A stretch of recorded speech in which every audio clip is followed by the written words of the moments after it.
Welcome back to our channel S R cooking and vlogs. ఈరోజు recipe ఆనపకాయ తప్పలం ఎలా తయారు చేసుకోవాలో చూద్దాం. ఆనపకాయ తప్పలం ఒకసారి ఇలా ట్రై చేయండి, చాలా టేస్ట్గా ఉంటుంది, చాలా బాగుంటుంది. సో ప్రాసెస్లోకి వెళ్ళిపోదాం.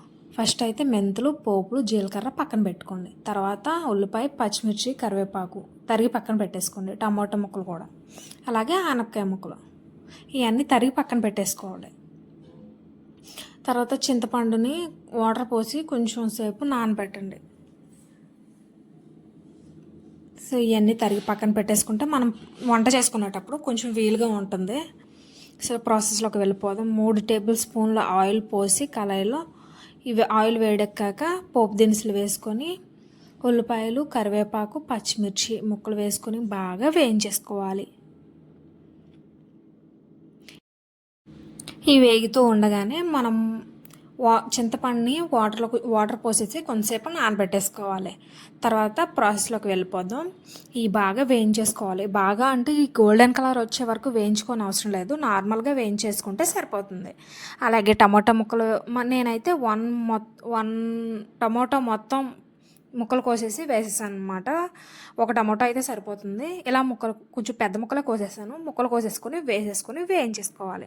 అవి వేగిన తర్వాత కొంచెం మనం తరిగి పెట్టుకున్న ఆనపకాయ ముక్కలు ఉన్నాయి కదా, ఆనపకాయ ముక్కలు కూడా వేసేసుకొని బాగా వేయించేసుకోవాలి. అందులోకే ఉప్పు, పసుపు కూడా యాడ్ చేసుకొని బాగా కలిపేసుకోవాలి.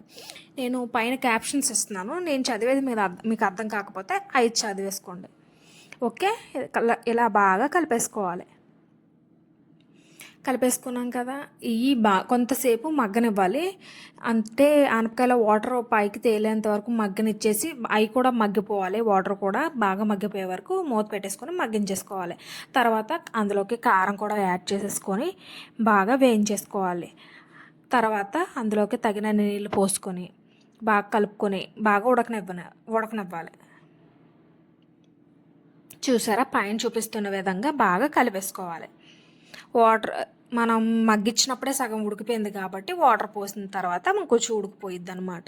లాస్ట్లో చింతపండు రసం మనం తీసి పక్కన పెట్టుకున్నాం కదా, చింతపండు రసం కూడా యాడ్ చేసేసుకొని అందులోకి 1 టేబుల్ స్పూన్ కొంచెం బెల్లం, అలాగే సాంబార్ పౌడర్ కూడా వేసుకొని బాగా కలుపుకోవాలి. సాంబార్ పౌడర్ వేసుకుంటే చాలా టేస్ట్గా ఉంటుంది. ఒకసారి ఇలా వేసి చూడండి.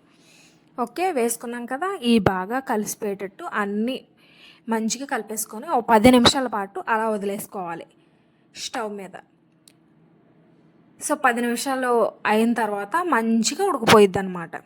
సో ఫైనల్లీ ఆనపకాయ దప్పడం రెడీ. చాలా టేస్ట్గా ఉంటుంది. ఒకసారి ఇలా ట్రై చేయండి.